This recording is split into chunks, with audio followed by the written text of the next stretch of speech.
Sejam bem-vindos para mais um vídeo aqui no canal O Saquarema. Eu me chamo Thiago Araújo e hoje eu quero dar início a uma formação aqui com vocês. Vai ser um vídeo bem mais direto, no estilo de uma aula mesmo, não vai ter tanta edição nem nada do gênero.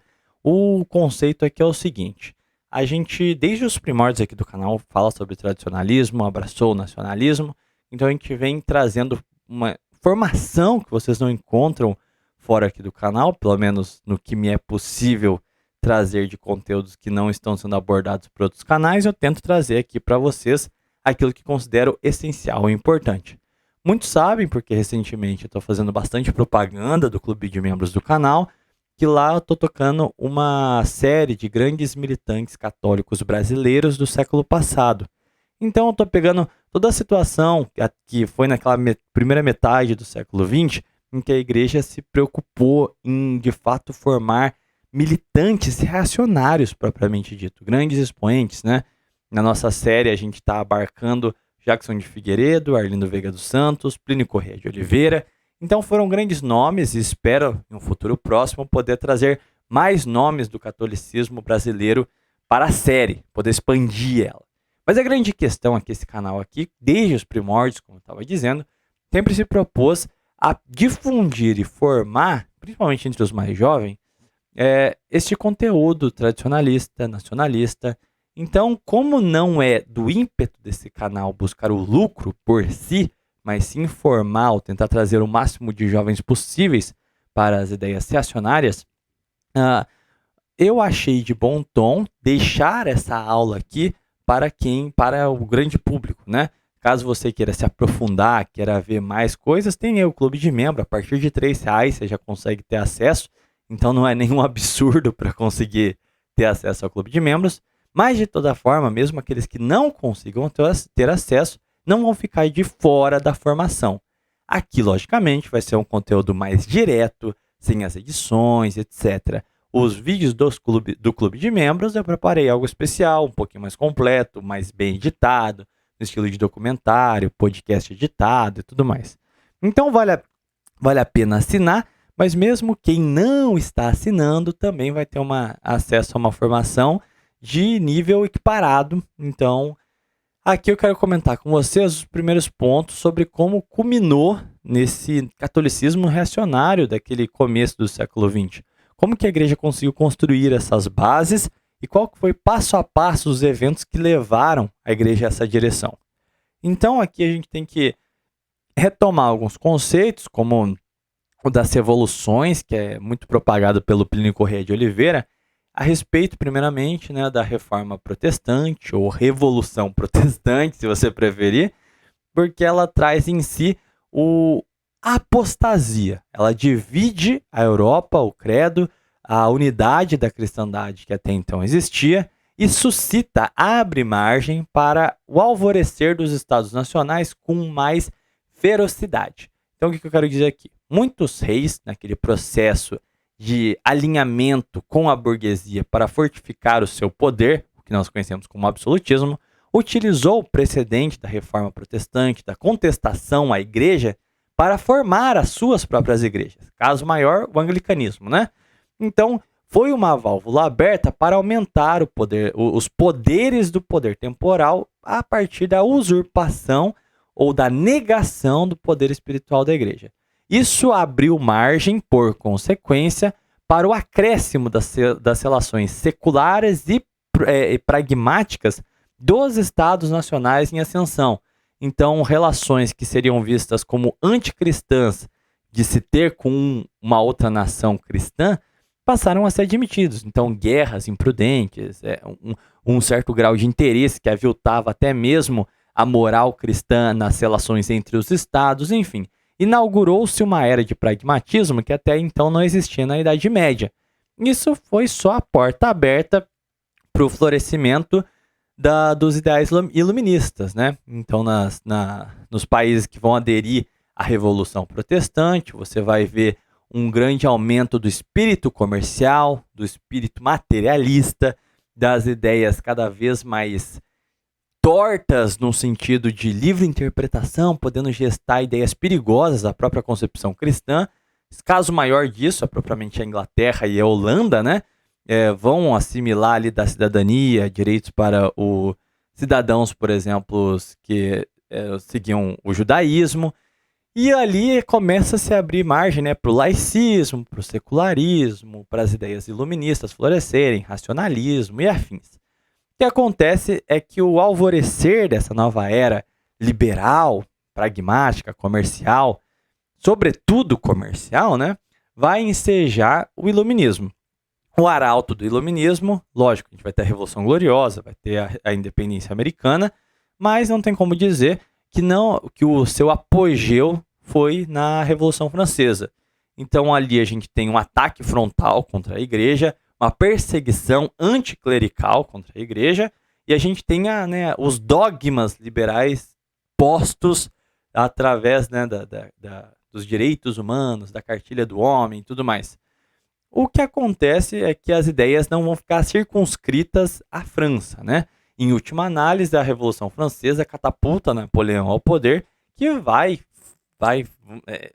dar a fim às guerras napoleônicas. Então vai trazer o fim do Sacro Império Romano Germânico, né? Vai invadir os reinos da Espanha, de Portugal, enfim, vai fazer aquela bagunça na Europa, suscitando o espírito revolucionário, não só na Europa, mas por todo o mundo. Haja visto os nossos vizinhos aqui, que aproveitaram da oportunidade para fazer suas independências. Posteriormente, nosso próprio imperador, Dom Pedro I, vai estar embebido do desejo napoleônico também. Então, assim, vai ser uma mudança de perfil completo das ideias no mundo. Eu acho que é de fato a apostasia.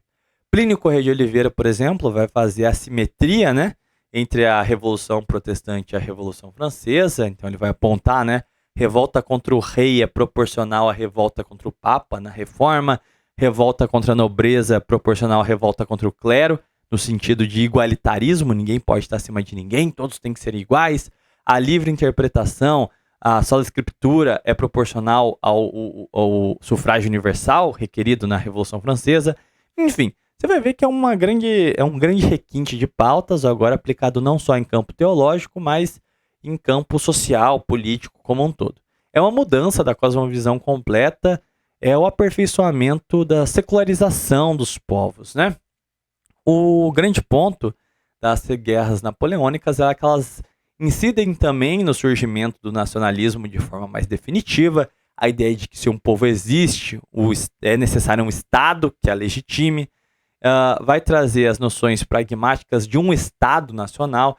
Então, tudo é válido, esse maquiavelismo a respeito do Estado, apartando o Estado como uma máquina burocrática de um povo, uma etnia, ou seja, que o for, e não propriamente validado por questões culturais, religiosas e afins.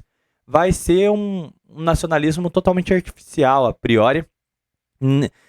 E isso aí é importante a gente analisar, porque o nacionalismo, a princípio, nasce como uma apostasia bem feia, algo bem ruim, e ele só vai ser, vamos dizer assim, corrigido ou inevitável para ser conciliado com a fé no futuro, no século XIX, com alguns intelectuais tradicionalistas. Mas, a priori, a princípio, o nacionalismo surgiu como uma das consequências da marcha revolucionária na Europa.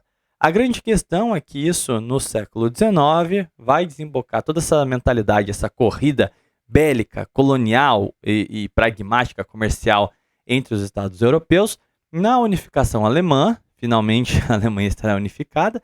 Se observa que a Alemanha, na verdade, descendia, né, do Sacro Império, que era uma concha de retalhos ali, que eram diversos territóriozinhos, condados, reinos e afins, que acabavam organicamente se costurando ali, mas no caso da unificação alemã, foi algo bastante sumário, aleatório, para se dizer o mínimo. Desrespeitando, né, as diferenças religiosas que existiam ali entre os povos, aderindo a um Estado pragmático, né, secular, e fez do jeito que foi, tinha um caráter étnico, né? Dizia que o Estado alemão que o povo alemão existia, a etnia. Então, se existe o povo alemão, necessariamente tem que existir um Estado alemão. Então, a prerrogativa da unificação alemã será a etnia germânica. O que acontece é que a Itália, por motivos mais confusos ainda, a partir de divisões mais arbitrárias ainda, em um processo mais confuso ainda, também faz a sua unificação de forma terrível. Então você vai pegar a ambição de casas reais, ali principalmente ao norte e centro da Itália. Ao sul você vai ter o Garibaldi lá com suas ideias republicanas, seculares, anticlericais. Enfim, vai ser uma guerra escabrosa, um derramamento de sangue terrível, e as baionetas da revolução, todos esses de norte a sul embebidos por esse espírito nacionalista revolucionário, levarão, né, a guerra às portas do Vaticano. Tanto é que eles vão tomar os estados papais, que pertenciam à igreja ali por séculos, e vão fazer a unificação italiana, e o Papa, né, o Vaticano, só vai se salvar ali graças a algumas tropas francesas que foram enviadas para fazer a proteção do Vaticano. Tanto é que o Papa Pio IX se dirá um prisioneiro do Vaticano devido a essas circunstâncias, né, que os estados papais foram tomados e restou apenas o Vaticano ali para se abrigar. O que acontece é que, como eu estou falando, é um processo que a gente pega desde 1500 até o final do século XIX. Aí. Então, é um tempo de maturar. A igreja realizou contra-respostas, né, como é o caso da Contra-Reforma, o trabalho jesuíta, franciscano e afins. E, mais recentemente, o Papa Pio IX queria dar uma resposta aos dilemas da modernidade.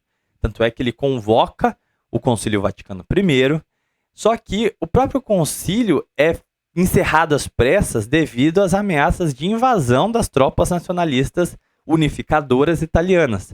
Então você pode ver o impacto do contexto político não só nas ideias, no diálogo, da análise da igreja, mas propriamente uma ameaça física à integridade da igreja nesse contexto. É por isso que a Itália é uma excrescência por si quanto Estado nacional. Uma unificação terrível, assim, indefensável. Mas a grande questão é que eles não estavam analisando apenas os perigos ali, bélicos, das unificações. É necessário entender uma visão conjectural. Nesse período, no século XIX, já tinha se passado a Segunda Revolução Industrial, então a França já era um país industrializado, a Alemanha estava dando início ao seu processo de industrialização, então existia uma corrida comercial, industrial, bélica, colonial, enfim, a Europa já era um barril de pólvora e várias ideias pipocavam já ali. O comunismo já existia. Então, o comunismo era a grande força que angariava os proletários. Então, a igreja se debruçava sobre novos paradigmas. O liberalismo em si já era um inimigo da igreja desde a nascença dele. Agora tinha o comunismo, que era uma resposta ao liberalismo. As condições que os burgueses emplacaram aos proletários geraram uma resposta tão errada quanto o problema burguês. Então, a igreja precisava pensar como responder esses grandes problemas que afligiam a modernidade. Então, marxismo, materialismo, o niilismo, enfim, era o grande mal do século, né? Todas essas coisas que atormentavam a vida no século XIX, que eram os grandes pontos de que ninguém tinha uma resposta.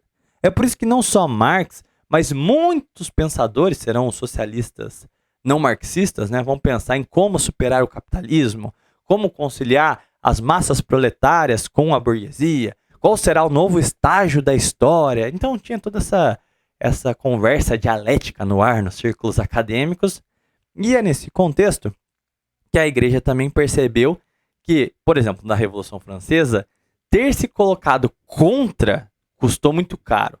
A igreja não tinha um poder militar para contrapor os estados nacionais. E toda vez que ela os condenava frontalmente, as penas eram grandes demais, não só com expropriações aos bens da igreja, como também a vida dos fiéis, dos padres, enfim. Era uma coisa extremamente sanguinária, e todo o processo de modernização dos nacionalismos se mostraram muito violentos contra a igreja, então ter uma posição frontal não era estratégico.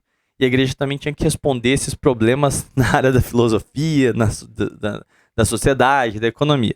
Então, qual que foi a grande questão? Se definiu, no Concílio Vaticano I, no resgate, no combate ao regalismo. Regalismo, para quem não sabe, é mais ou menos o padroado que nós tínhamos aqui no Brasil, que era essa coisa dos reis poderem ser vamos dizer assim, um meio termo entre a igreja e o fiel.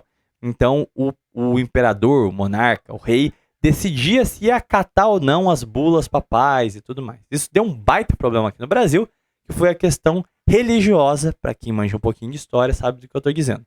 Então, em primeiro ponto, no Concílio Vaticano I, já se teve uma resolução de que seria necessário formar o laicato da igreja, ou seja, conversar com o fiel, e não só se preocupar só com a formação do clero. Então, qual que era a grande questão? Era você, já que os estados nacionais são um fato, estão dados, é necessário saber como dialogar com eles, como conseguir fazer a manutenção e a integridade da igreja e dos fiéis, ao mesmo tempo, como responder essa apostasia em marcha. A grande estratégia foi qualificar o laicato para que ele, pessoas comuns, pudessem, aos poucos, ocupar os locais de fala da sociedade, os cargos políticos e afins, e a partir desse laicato militante, fervorosamente católico, pela sua própria formação, aproximaria, através dos postos em que estivesse ocupando, os seus estados nacionais com a igreja. Seria vamos dizer assim, uma tentativa de reconversão do grande império, né? Então, foi a mesma coisa que foi com o Império Romano. Os cristãos foram aos poucos convertendo, até um ponto que ele teve que se dobrar perante a cruz de Cristo. Era a mesma lógica, só que agora em uma área moderna, né? A gente está falando dos estados nacionais. Então seria formar católicos para ocupar postos chaves na sociedade, para que então convertesse a sociedade e ordenasse o Estado à igreja, como é a boa ordem. Pois bem, um dos pontos principais, isso aí não vai ser uma coisa só do papado do Pio IX, tá bom? Vai transpassar aí os séculos, o século XIX para o século XX, vai ser uma postura comum da igreja ali até mais ou menos o final da Segunda Guerra Mundial. Vai ser esse empreendimento contínuo ali de 1860 até 1938, 40, acho que dá para ir até uns 43, 44 ali. Das primeiras bulas que eu gostaria aqui de apontar para vocês, eu não sei latim, então não sei se eu vou pronunciar corretamente, mas enfim, passem um pano aí para mim. É a Aeterno Patris, de 1879, que ela eleva o São Tomás de Aquino à condição de doutor angélico e patrono de todas as escolas católicas.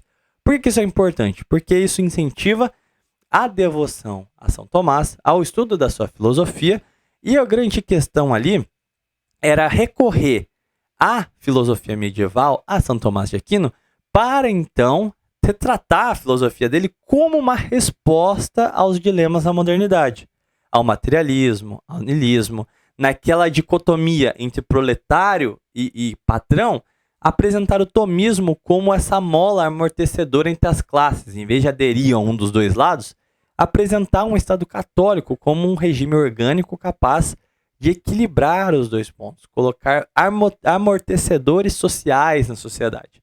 Então é daí que vai começar o estudo mais profundo do corporativismo na Idade Média, como adaptá-lo à realidade presente, e aí vai começar a se surgir os tradicionalismos, depois os nacionalismos católicos, que vão estar embebidos dessa herança tradicionalista.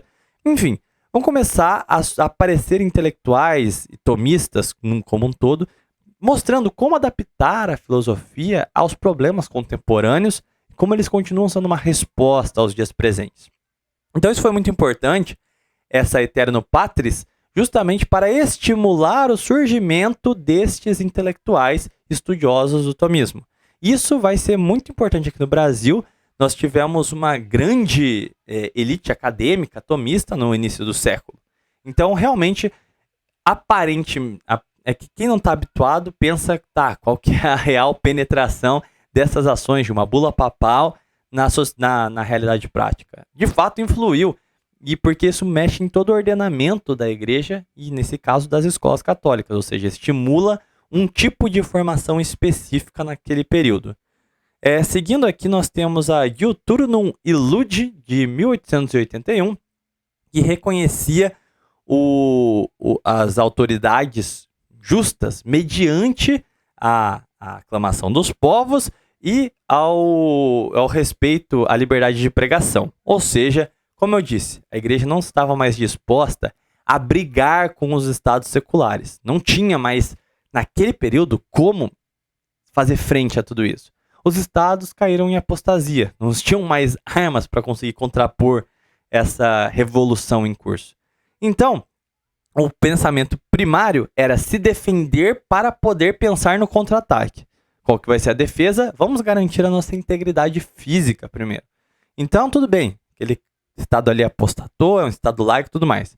Vamos reconhecê-lo, o governante, aquele novo regime, desde que ele respeite a liberdade de pregação. Desde que ele deixe a gente aqui no cantinho, existindo, mantendo nosso culto, mantendo, enfim, as nossas igrejas, as nossas escolas, cada um no seu canto, mas que não venha com anticlericalismo querendo fazer né, paredões, degolas e coisas do gênero que nem se viu na Revolução Francesa, né? Então, isso aqui foi importante, primeiramente para estruturar a defesa da igreja, ao mesmo passo que você já tem o processo de confirmar o tomismo nas escolas católicas. E junto disso também se tem as congregações marianas. As congregações marianas era tipo uma sociedade católica onde você teria uma disciplina meio que militar internamente, então teria patentes, só que você tem um ritual de iniciação nela, que você jura a Maria, você jura combater o mal, você jura ser um exemplo modelar de cidadão. Então tem uma estética militarizada para você conseguir passar uma doutrina firme, você gerar propriamente combatentes católicos.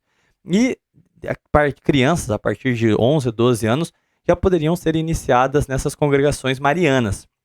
Então já era ali tudo em andamento para você conseguir pegar o leigo, né, o laicato, para torná-lo de fato um combatente em nome da fé. Então a ideia não seria mais pegar em armas, seria fazer uma revolução cultural ali para recatequizar os estados. Em 1891, talvez a mais conhecida de vocês, né, a Rerum Novarum, onde ali já está escrachado o teor tomista da igreja, está colocando ali uma forma de Estado para contrapor os paradigmas, né, do materialismo tanto liberal quanto marxista, deu bases ali para a organização sindical, para os sindicatos católicos, já dá base ali também sobre um modelo mais corporativista de sociedade, tudo ali já está mais aberto. Nesse momento a igreja já está meio que dando as bases para a gente ter um contra-ataque nessa ofensiva da modernidade, né? Aqui no Brasil, no final do Império, início da República ali, principalmente no final do Império, a gente vai ver muitos colégios jesuítas levantados, colégios católicos no geral. Então a gente vai ter muitos padres italianos, espanhóis, portugueses vindo para cá com grande ânimo, com grande fé, levantando esses colégios. E eles vão ser já os primeiros centros, microcentros de propagação de um catolicismo mais tradicional arraigado de fato. O que acontece com a proclamação da República? A gente tem um Estado secular que tenta apartar completamente a igreja de qualquer esfera social. Então é retirado o ensino religioso, a igreja fica extremamente circunscrita, fora da participação do Estado Nacional, coisa que era estranha, já que no Império, mesmo ele todo sendo quase dominado por maçônicos, ela tinha um prestígio, ela integrava as instituições estatais, né? Então vai ter um grande período apartado. E aí eles vão ter que focar propriamente nessa formação do laicato. Então a gente vai ter os colégios, eles eram pagos, então não é qualquer um que entrava ali, geralmente era classe média alta. Então a igreja era vista até esses colégios jesuítas, principalmente, como centros para, principalmente em São Paulo, por exemplo, para os filhos dos senhores, dos barões do café, porque essas escolas treinavam a oratória, ensinavam o menino a se expressar, formavam quase que políticos ali propriamente. Saía um sujeito integral, intelectualizado, falando bom português, sabendo como se expressar. Então era uma formação de elite propriamente dita. E dentro desses colégios católicos sempre, né, tem uma igreja anexa, e nessas igrejas tinham tradicionalmente congregações marianas, já iniciando essas crianças na fé, que foi uma forma muito relevante e importante para combater a forma como a maçonaria domava todos os centros universitários. Então, se o menino já sai da escola como um católico bem formado, quando ele chega lá no Largo São Francisco para cursar direito, já tem uma barreira ali para dar um stop ali nessas sociedades secretas que haviam se proliferado e tomado quase tudo aqui no Brasil durante o Império. Então a igreja começava a conseguir dar uma resposta a essas sociedades secretas de uma maneira mais efetiva. E é engraçado que ela só vai conseguir fazer isso depois da proclamação da República, né? Então, assim, poder responder diretamente ao Papa sem o intermédio do imperador, sem o regalismo, sem o padroado, foi uma coisa boa para a igreja. Ela conseguiu se organizar, se administrar de forma muito mais efetiva, principalmente no combate. Então, por exemplo, figuras que já vão estar ingressas em congregações marianas desde os 12 anos de idade, por exemplo, Arlindo Veiga dos Santos. Ele estudou em um colégio jesuíta de Itu, já foi ingresso, né, já na congregação mariana ainda nos tempos do colégio. Plínio Corrêa de Oliveira. Isso foi uma coisa muito importante para a formação dessas lideranças militantes católicas, porque as congregações marianas tinham um apelo muito forte a ser combativo, a formar apostolado, em você combater a modernidade propriamente dito. Era tudo muito declarado. Lembrando também que, quando a gente vai chegar ali ao fim no decorrer da Primeira Guerra, a gente vai ter as aparições de Fátima, que vai inspirar um grande anticomunismo, um senso de combatividade católica muito forte. Então tudo isso vai ser muito importante. Só que todas as grandes figuras que nós já estamos mais ou menos acostumados, né? Plínio Corrêa, Arlindo, enfim, demais figuras do movimento nacionalista, eles vão vir depois, vão alcançar o seu apogeu ali na década de 30, 40, 50. Só que tem uma figura que ela é grande pioneira, né? Que é o Jackson de Figueiredo, que é um dos que a gente está transcorrendo a biografia dele no clube de membros. O que acontece? Ele não era um católico, ele era anarquista, era niilista, materialista, ele era revoltado com tudo. Ele participou de casos assim infames, por exemplo, ele ajudou na Bahia, em Salvador, a expulsar um grupo de jesuítas portugueses que estavam por lá. Ele era um cara rebelde.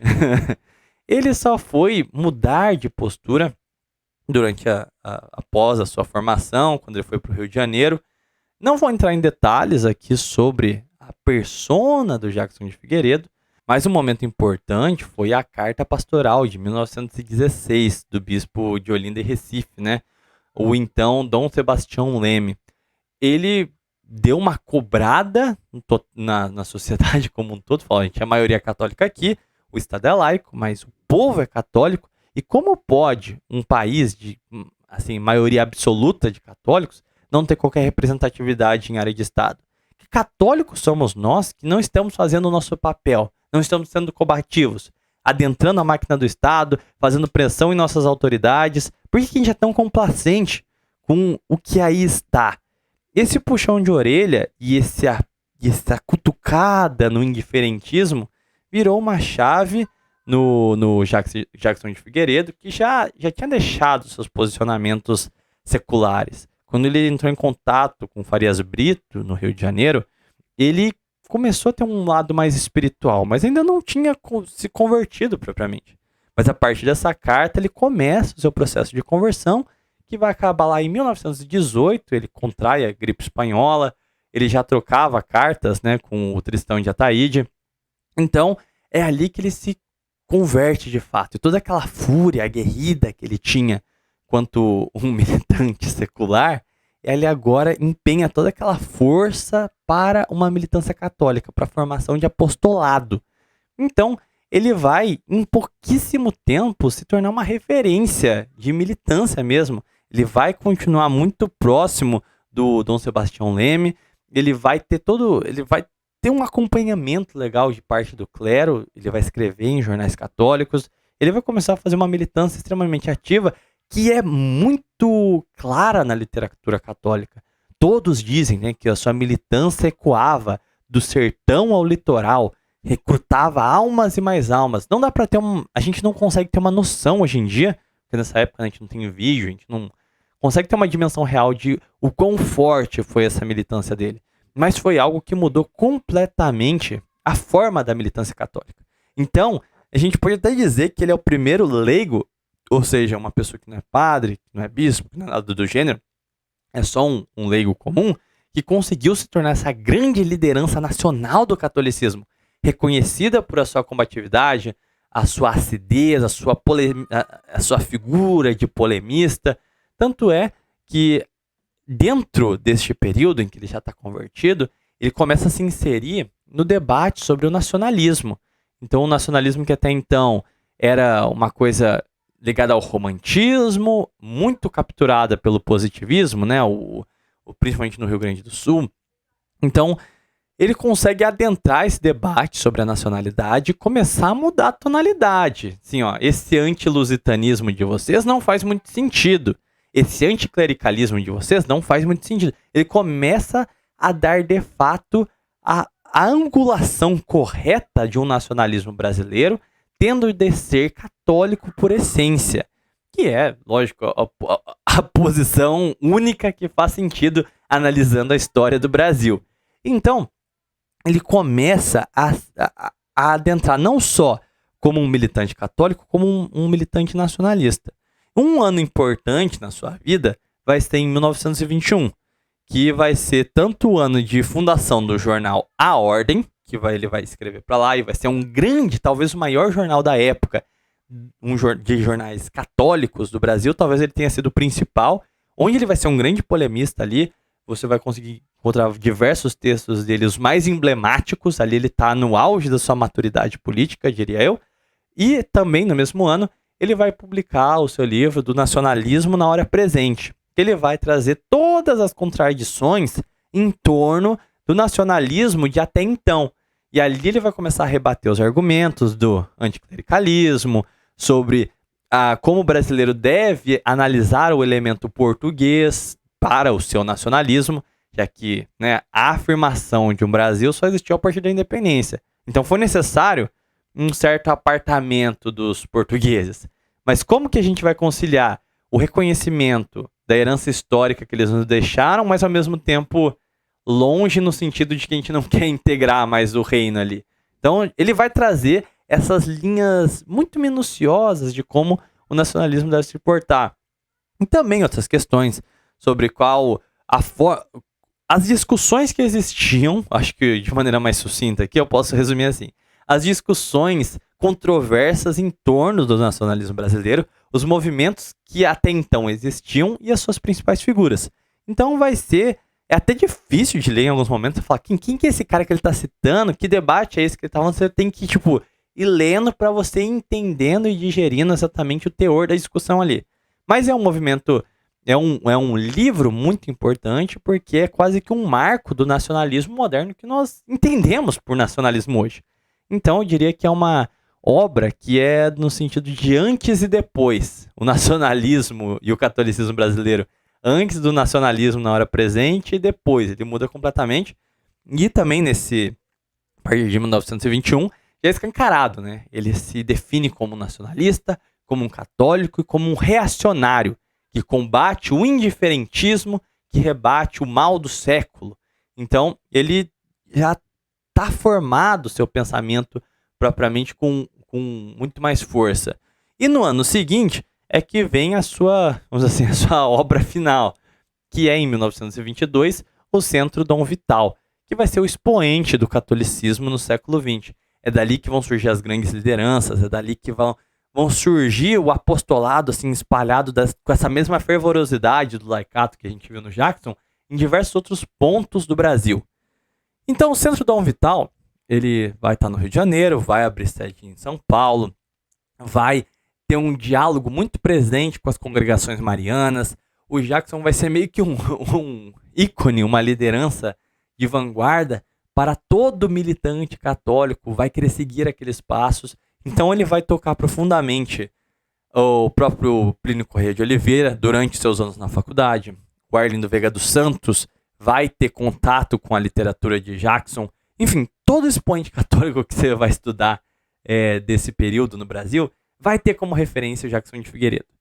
Isso sem considerar, né, que sejam pessoas mais velhas. Mas os mais velhos, mesmo os mais velhos, tiveram contato com a formação do Jackson.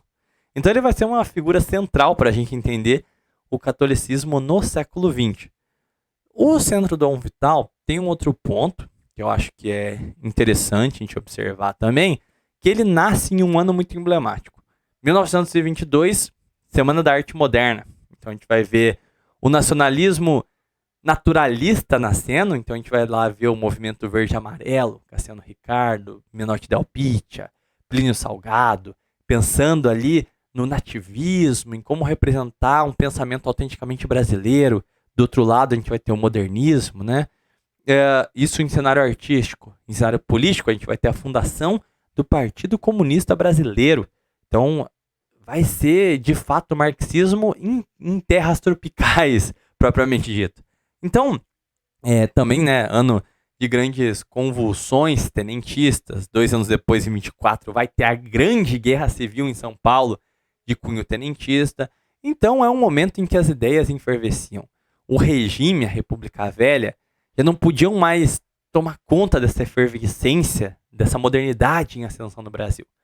E a gente vai ver marcos de todos os aspectos ideológicos ali naquele ano, naquele fatídico ano de 22. E o catolicismo não foi diferente.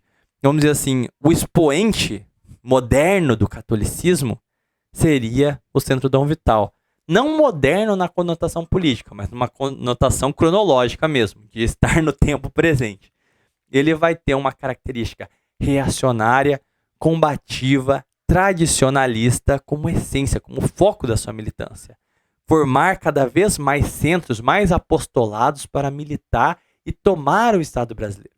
Tanto é que do Centro Dom Vital vão surgir lideranças, que vai desembocar lá na frente na Liga Eleitoral Católica, que vai fazer as mudanças na Era Vargas, vão formar grandes figuras técnicas que irão compor o Estado Novo no futuro, por exemplo. Então, assim, o Centro Dom Vital é um momento de virada do catolicismo. Então, todo aquele empreendimento que a gente vê lá com o Papa Pio IX, de que a gente tem que pensar em uma estratégia defensiva para começar a bolar um contra-ataque, o Centro Dom Vital no Brasil é a representação personificada desse processo. Porque é o momento em que a igreja começa a se organizar a parte do Estado, começa a formar um laicato, e agora eles estavam partindo para o contra-ataque. Era um centro de propagação nacional, tido como referência em apostolado, em formar católicos militantes. Então vai ser um grande momento de virada, e o Centro Dom Vital, junto com a figura do Jackson, vão ser marco fundamental de toda a história do catolicismo no século XX. E a gente pode dizer também marco de toda a história do nacionalismo no século XX também, porque você vai ver da maior parte dos membros da Ação Imperial Patronovista vão ter, em alguma medida, contato com o Centro Dom Vital. Por exemplo, o próprio Arlindo fazia parte do Centro Dom Vital de São Paulo. Você vai pegar os expoentes do integralismo, a mesma coisa. Você vai pegar tudo quanto é corrente política, vai passar nesse cunho mais nacionalista, reacionário, vai passar pelo Centro Dom Vital.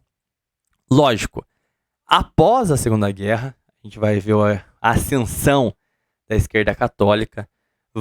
O Jackson de Figueiredo, infelizmente, ele morre prematuramente em 1928, então ele morre jovem, em um acidente. Ele estava pescando com o filho dele, ele cai no mar e é levado pelas correntezas, então é uma morte muito prematura. E, assim, vão perverter completamente o Centro Dom Vital lá nas décadas de 50, 60, 70, né? Mas nessa metade do século XX, essa primeira metade é efervescente. É uma igreja militante. É um centro de formação católica, reacionária, extremamente combativa, ativa, pronta para assumir as posições de Estado e converter o seu Estado Nacional, consagrar a pátria ao Sagrado Coração. Esse era o grande foco, era a grande missão desses caras. Então, assim, eu queria só fazer esse panorama aqui para a gente abrir a discussão, para que a partir desses pressupostos aqui, acho que vocês já puderam observar que vão para muitos lugares da história brasileira, para muitos movimentos diferentes. Então, a partir disso aqui, eu quero inaugurar essa análise do que a gente está vendo no Clube de Membros e abrir aqui para vocês também, o grande público, para a gente poder depois falar em mais detalhes sobre o patronovismo, em mais detalhes sobre o integralismo, mais detalhes sobre a história da igreja no Brasil no decorrer do século XX, para a gente poder analisar os eventos de forma mais aprofundada. Então, essa aqui é a base, é onde você ainda, o pezinho tá dando. Se você não tiver isso aqui, é que nem entrar no mar sem boia, sem saber nadar, entendeu? Então, essa aqui, pode dizer assim, que é a aula inaugural de uma formação sobre o tradicionalismo no Brasil. Mas é isso. Cogitem ser membros do canal, é baratinho, por favor, e ajuda demais aqui. Lembrando também que se você não puder, só deixar o seu like, um comentário, se inscrever aí no canal, já ajuda demais, tá bom? Eu vou ficando por aqui, fiquem com Deus, salve Maria e viva Cristo Rei!